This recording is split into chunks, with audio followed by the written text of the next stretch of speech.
Good morning বন্ধুরা। আজ হলো 7 মে বৃহস্পতিবার। আজকের বরাক উপত্যকা তথা আসামের শ্রীভূমি, শিলচর, হাইলাকান্দি এবং ভারতের বিভিন্ন প্রান্তের আজকের সকালের বিশেষ বিশেষ খবরগুলি হল 2026 সালের অসম বিধানসভা নির্বাচনের ফলাফল বিশ্লেষণে একে চাঞ্চল্যকর ও ঐতিহাসিক তথ্য সামনে এসেছে। একদিকে বিজেপি এবং তার মিত্রশক্তি যখন জয়ের দ্বারা অব্যাহত রেখেছে, তখন কংগ্রেসের অন্তরে গভীর সংকট ও মেরুকরণের চিত্র স্পষ্ট হয়েছে। এবারের নির্বাচনে কংগ্রেস মোটে 19টি আসনে জয়লাভ করলেও বিস্ময়কর বিষয় হলো এই 19 জন বিজয়ীর মধ্যে 18 জনই মুসলিম সম্প্রদায়ের, অর্থাৎ অসমের মূল স্রোত বা অসমিয়া হিন্দু সমাজ কংগ্রেস থেকে পুরোপুরি মুখ ফিরিয়ে নিয়েছে। কংগ্রেসের এই শোচনীয় হারের অন্যতম প্রধান কারণ হল শক্তিশালী রাজনৈতিক রণকৌশলের অভাব। যখন কংগ্রেসের হাতে কোনো সুনির্দিষ্ট পরিকল্পনা ছিল না, তখন মুখ্যমন্ত্রী হিমন্ত বিশ্ব শর্মা অসমিয়া কলা সংস্কৃতি এবং স্বাভিমান রক্ষার প্রশ্নটিকে নির্বাচনের মূল কেন্দ্রবিন্দুতে নিয়ে আসতে সক্ষম হয়েছেন। অসমিয়া মানুষের মনে এই ধারণা গেঁথে দিতে বিজেপি সফল হয়েছে যে কেবল হিমন্ত বিশ্ব শর্মাই পারেন রাজ্যের জনবিন্যাসগত পরিবর্তন রুখে দিতে। ফলে অসমিয়া ভোটাররা একজোট হয়ে বিজেপির পাশে দাঁড়িয়েছেন এবং হিমন্ত বিশ্ব শর্মার নেতৃত্বকে আস্থার প্রতীক হিসাবে বেছে নিয়েছেন। দক্ষিণ করিমগঞ্জ বিধানসভা আসনে নির্দল প্রার্থী হিসাবে প্রতিদ্বন্দ্বিতা করা বিপ্লব দাসকে মাদকসহ গ্রেফতার করেছে পুলিশ। তার বাড়ি থেকে প্রায় 6,000 ইয়াবা ট্যাবলেট উদ্ধার হয়েছে বলে পুলিশ সূত্রে জানা গেছে।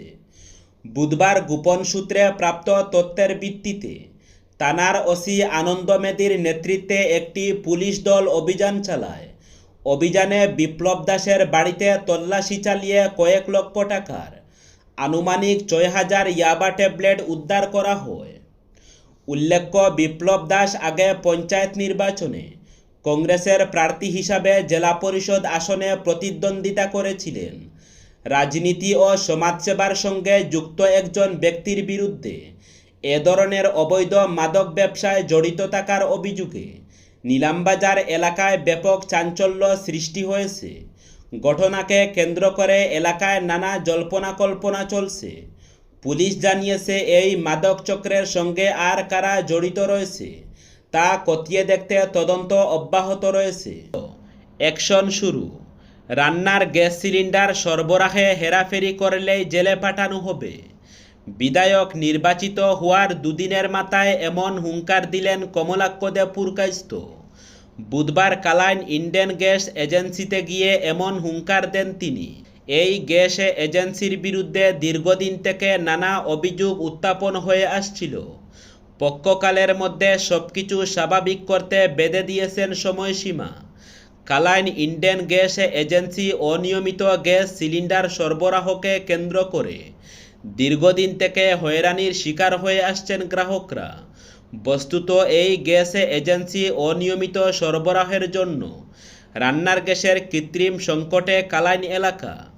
অভিযোগ মতে নির্ধারিত নিয়মে বুকিং করার পরও মিলছে না সিলিন্ডার। সকাল থেকে সন্ধ্যা পর্যন্ত এজেন্সির সামনে দাঁড়িয়ে গ্যাস সিলিন্ডার না পাওয়ার অভিযোগও রয়েছে।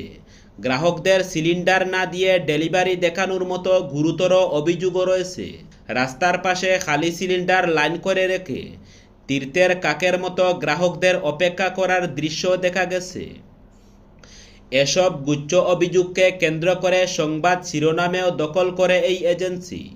বুধবার বিষয়টি নিয়ে সরব হন বিধায়ক কমলাক্ষ দে পুরকাইস্ত।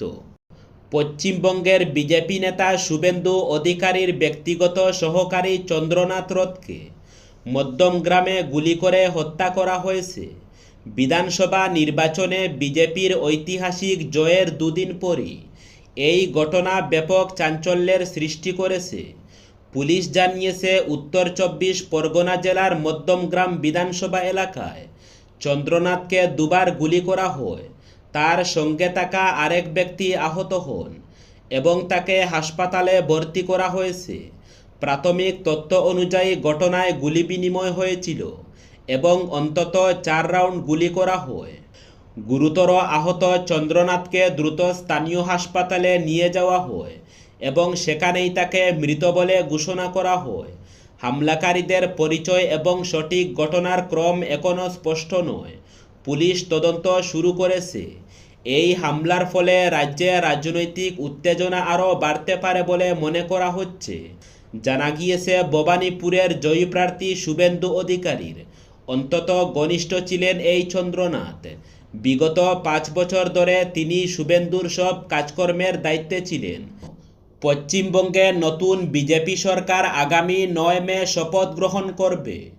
রাজ্য বিজেপির সভাপতি শ্রমিক ভট্টাচার্য এক সাংবাদিক সম্মেলনে একথা জানিয়ে বলেন যে ব্রিগেড প্যারেড গ্রাউন্ডে আগামী শনিবার সকাল 10টায় শপথ গ্রহণ অনুষ্ঠান আরম্ভ হবে। শপথ গ্রহণ অনুষ্ঠানে প্রধানমন্ত্রী নরেন্দ্র মোদী, কেন্দ্রীয় স্বরাষ্ট্রমন্ত্রী অমিত শাহ সহ বিজেপি শাসিত রাজ্যসমূহের বেশ কয়েকজন মুখ্যমন্ত্রী উপস্থিত থাকার সম্ভাবনা রয়েছে বলে দলীয় সূত্রে জানানো হয়েছে। জাতীয় স্তোত্র বন্দে মাতরমকে আরও শক্ত আইনি সুরক্ষার আওতায় আনার পথে বড় পদক্ষেপ নিল কেন্দ্র। প্রধানমন্ত্রী নরেন্দ্র মোদীর নেতৃত্বাধীন মন্ত্রিসভার বৈঠকে জাতীয় সম্মানের অবমাননা প্রতিরোধ আইনে সংশোধনের প্রস্তাবে অনুমোদন দেওয়া হয়েছে। এর ফলে জাতীয় সঙ্গীত জনগণমন এর মতোই আইনি সুরক্ষা পেতে চলেছে। বঙ্কিমচন্দ্র চট্টোপাধ্যায় রচিত এই ঐতিহাসিক গান। বর্তমানে এই আইন জাতীয় পতাকা, সংবিধান ও জাতীয় সঙ্গীতের অবমাননার ক্ষেত্রে প্রযোজ্য। প্রস্তাবিত সংশোধনী কার্যকর হলে বন্দে মাতরম ও সেই তালিকায় যুক্ত হবে। অর্থাৎ এই গান গাওয়ার সময় ইচ্ছাকৃতভাবে বাধা দেওয়া বা অসম্মান প্রদর্শন করলে 3 বছর পর্যন্ত কারাবাস, জরিমানা বা উভয় শাস্তির মুখে পড়তে হতে পারে। পুনরায় একই অপরাধ করলে শাস্তি আরও বাড়তে পারে বলে সূত্রের খবর।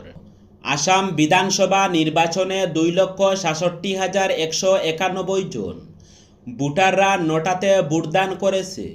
মোট ভোটারদের মধ্যে এই হার 1.2 থেকে 3%। বড়পেটা বিধানসভা কেন্দ্রে সর্বাধিক 5,195টি নোটাতে ভোটদান হয়েছে বলে নির্বাচন কমিশন সূত্রে জানানো হয়েছে।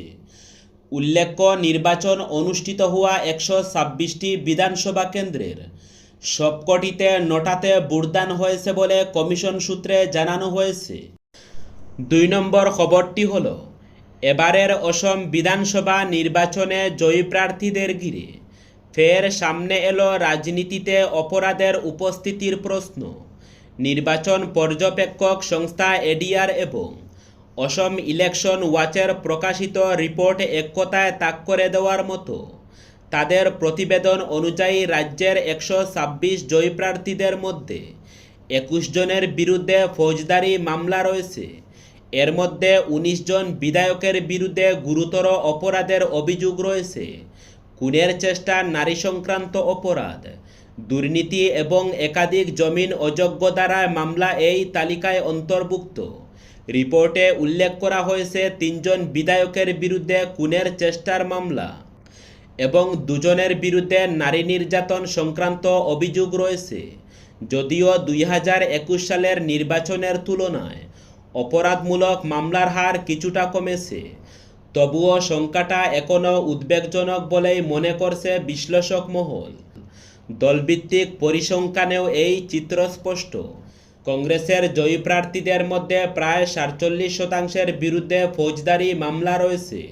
এআইইউডিএফ ও তৃণমূল কংগ্রেসের ক্ষেত্রে জয়ী সব প্রার্থীর বিরুদ্ধেই মামলা রয়েছে। বিজেপির ক্ষেত্রেও 9% জয়ী প্রার্থীর বিরুদ্ধে অপরাধমূলক অভিযোগ রয়েছে। অন্যদিকে বিপিএফের কোনো জয়ী প্রার্থীর বিরুদ্ধে মামলা নেই বলে রিপোর্টে উল্লেখ করা হয়েছে। একই সঙ্গে উঠে এসেছে প্রার্থীদের আর্থিক অবস্থার চিত্র। মোটে 126 জয়ী প্রার্থীদের মধ্যে 107 জনই কোটিপতি। তাদের গড় সম্পত্তি বেড়ে দাঁড়িয়েছে 8.82 কোটি টাকা, যা 2021 সালের তুলনায় প্রায় দ্বিগুণ। সবচেয়ে বেশি সম্পত্তির মালিক হিসাবে উঠে এসেছেন এআইইউডিএফ সুপ্রিমো বদরুদ্দিন আজমল। তার মোটে সম্পত্তির পরিমাণ 226 কোটি টাকারও বেশি। তালিকার পরবর্তী স্থানে রয়েছেন শেউলী মহিলারী এবং মুখ্যমন্ত্রী ডক্টর হিমন্ত বিশ্ব শর্মা। ডবকার শালবাগান এলাকায় সংগঠিত হল এক চাঞ্চল্যকর ডাকাতির ঘটনা। অভিযোগ পিস্তল দেখিয়ে এবং লোহার রড দিয়ে মারধর করে এক স্কুটি চালকের কাছ থেকে 5,34,000 টাকা লুট করে দুষ্কৃতীরা। জানা গেছে দিয়েঙ্গের বেচামারির বাসিন্দা আব্দুল নাসা ডিমাপুরের একটি গাড়ির মূল্য পরিশোধ করতে যাওয়ার সময় এই ঘটনাটি ঘটে। পথে একটি স্করপিও ও একটি এল্টো গাড়ি তার স্কুটিকে আটকায়। এরপর দুষ্কৃতীরা তাকে আক্রমণ করে এবং নগদ অর্থ লুট করে পালিয়ে যায়। ঘটনাটি 34 নম্বর জাতীয় সড়কে ঘটেছে বলে জানা গেছে। গুরুতর আহত আব্দুল নাসা বর্তমানে ডবকা হাসপাতালে চিকিৎসাধীন রয়েছেন। এ বিষয়ে ডবকা থানায় অভিযোগ দায়ের করেছেন ভুক্তভোগী। ইতিমধ্যে ঘটনার তদন্ত শুরু করেছে ডবকা থানার পুলিশ।